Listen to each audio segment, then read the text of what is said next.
Okay, once again, it's professor student because I teach you what I learn, and whatever I learn, I am teaching to you guys. And we are here with the black oak table. As you can see there to the right corner, we're looking at a table. It's going to be a coffee table. It's going to be about 19 by 41. Color, we're going to go with a forest green with some highlights in there. Nothing too over the top, just enough to complement the lines in the wood. As you can see, is come in with the it's a very horrible diagram of the wood piece. As it was a solid hole, as I showed earlier. And then you can see I was cutting it off axis, so a little bit off the center line.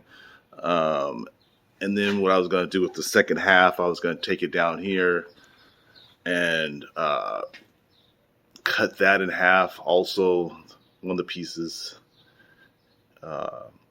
in half, also off axis too, so they're not basically perfectly even with each other.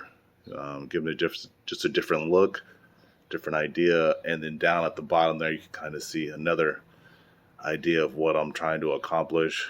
The diagram is not perfect. You will also notice that because the size of the table, there's going to be a big resin area. So I'll be using a slow cure resin because I need it to be rock hard and durable and last for a very long time. Okay, guys, here I am with the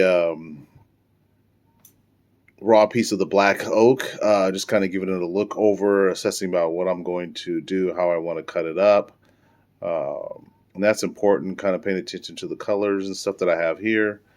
I'm just kind of giving it an eyeball. And then once I'm done with that, I kind of, as you can see, cut it up to size. The main thing I'm focusing on is all the different colors that I came out. And that's kind of like one of the big things with me is I only took it down to about an 80 grit. Not trying to get it like hecka smooth. I just want to just see what I'm working with. Because usually when I'm laying the resin, I don't want to just throw in a solid blue or a black or a white or a green and make it a typical table. I try to lay my resins in a way where I'm complementing the wood and the wood is complementing the resin, and that way it's a nice blend.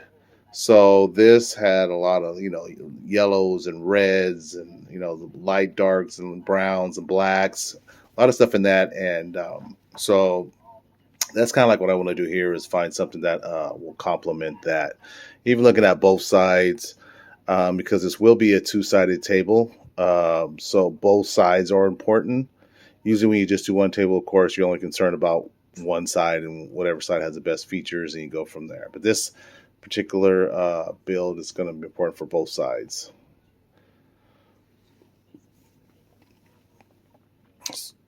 It's just kind of looking at it right there. That's basically what I'm kind of going through and displaying.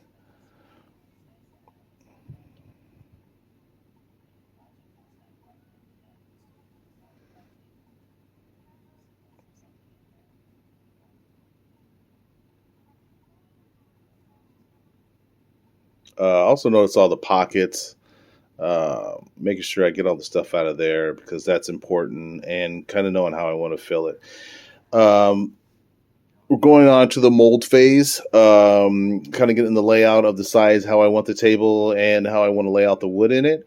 The one thing that you'll notice is a big, huge portion in the center. Of course, it's going to take a lot of resin to fill that negative space, I guess, if you want to call it, or open space, however you want to call it.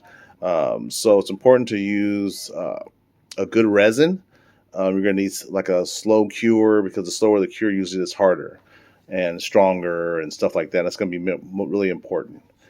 After that, obviously, of course, I'm going to the blend phase where I decided to go with a nice emerald green, forest green. Getting that mixed down. First, I'm putting up against, of course, my little white little stick there. It's just a plastic stick. And the reason why I'm doing that is because my mold is white. And so I don't want to be misinterpret of what the color is supposed to represent. So therefore, I kind of know what my color is going to look like against the white background. And then, here, obviously, you have a strip of wood, which is the main, really, really important. This is a strip of the wood that I'm using. and then I can see what it's going to look like up against my wood, the wood that I'm using. You'll get to see the color and the blend, which is really important because that way you get a good idea on how it's going to look with each other. Fast forward in a phase, I have to apologize. I missed a couple of steps. That was my bad. Apologize for that, you guys. But we were out of the mold phase, of course. Going to this, I had to use my belt sander to take it down to a level it and get a good angle. This is just at about an 80 grit sandpaper, just kind of looking at some of the features. As you can see, the features in the wood came out really, really good. You can kind of see a lot of wild stuff. This is kind of like why I like to use a piece of wood that's really, really messed up. The more jacked up the wood, the crazier features you get like that. And people will always think that this is like a sticker or it's not real, you know what I mean, until they feel it. And once they feel it, they realize this is real wood. And that's kind of like what's helps stand you out from everybody else is find a piece of jacked up wood, not necessarily the nicest piece of wood, you know, on the block. Find something that's really, really nice, but kind of jacked up. Anyway, so I'm just going through different phases. This is the flip side. As you can see, the resin looks a little bit different. It came out different because I poured it through, and the way it sets up on the reverse side is a little bit different. So just going through the different sanding phases from 80 grit, taking it all the way down to 2000 grit. So this is I'm just going through just the different sanding grits, sanding paper grits. Sorry. So this is about 320 here.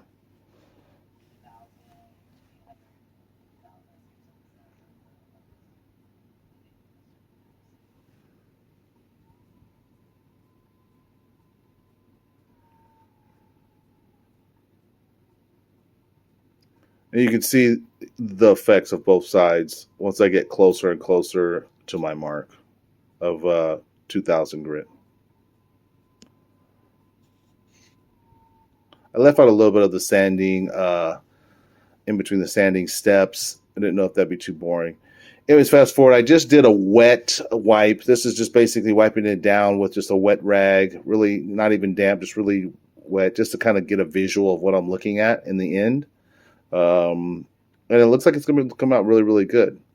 Once I did that, of course, I just kind of laid out you can see a little bit of speckles because it's still not fully like clean. I'm just getting an idea. Went ahead and went with some of my oils, finishing it in there, kind of getting an idea of the layout there, of the polished look to make sure that I'm on the right path. I will go back and clean this up a little bit better so you're not seeing a lot of those little fragments there that you're seeing from the rag that I use. I wasn't expecting it to do that until I filmed it, of course, showed up on film. It was like, what the heck is all this? But either way, you can see how the wood, the black oak came out against the emerald background. I used different pigments in there. Of course, there's some white pigment, some different colored green pigments, yellow pigments. I might even have a hint of the blues, but and then the black, obviously, black pigment in there also. And I mixed them individually and then poured them all together in different time segments. And that's how I was able to get the really 3D effect and crazy effect in the pigment there. Pouring them at different segments kind of helps give you that, which I talk about in other videos, how to get the different effects in your resin. Stuff like that. You can see how it looks in between the holes or the little gaps and the crevices that are in between the black oak. And that's why I'd say find the most jacked up piece of wood and then you can get the really cool effects.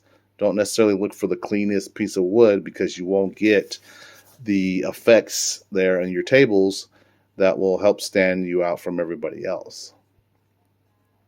There are a little bit of pockets that were left. It's not a big deal because I can come back, like I said, I'm going to fill those in a little bit higher with a little bit different resin to help like make it pop more.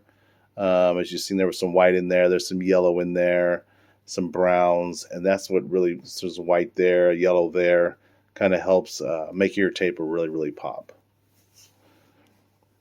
Look at the effects. The effects are gorgeous. Those are absolutely beautiful.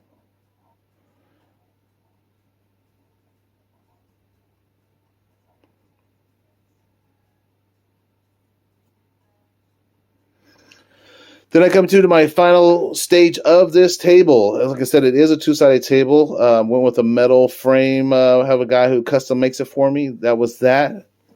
Fast forward, we did a nice coating on the table there, a black textured coat. This is the final look of the table of side 1 or 2, however you want it flipped.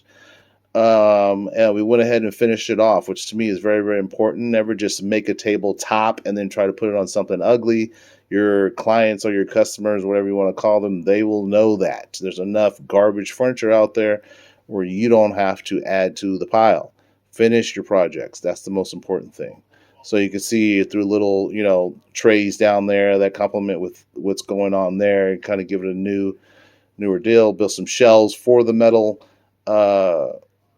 table, and that's how it looks. Looks good. Looks complete. Looks finished, which is important. It's a nice mineral oil, and I think I even finished it off with some Odie's oil on there.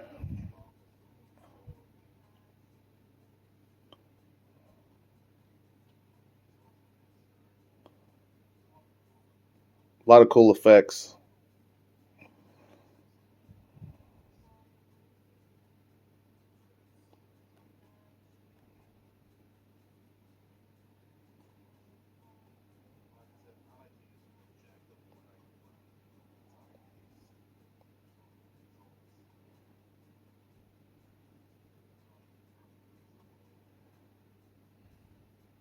Okay, so we're at the flip side of the table. This is the other side. Also, you can see all the effects that are in there on a completed frame. Looks great. A lot of the colors that come in, they complement the wood. The wood also complements the resin. It's not just a solid blue, green, yellow. It has some flair in it. It has some pop in it. It has some, blending colors. And this was just a pour. But if you pour it at good times, at good angles, and the corners coming from one direction to the other direction, and let it naturally flow sometimes, and you'll get wild and crazy effects. And that's what separates you from everybody else.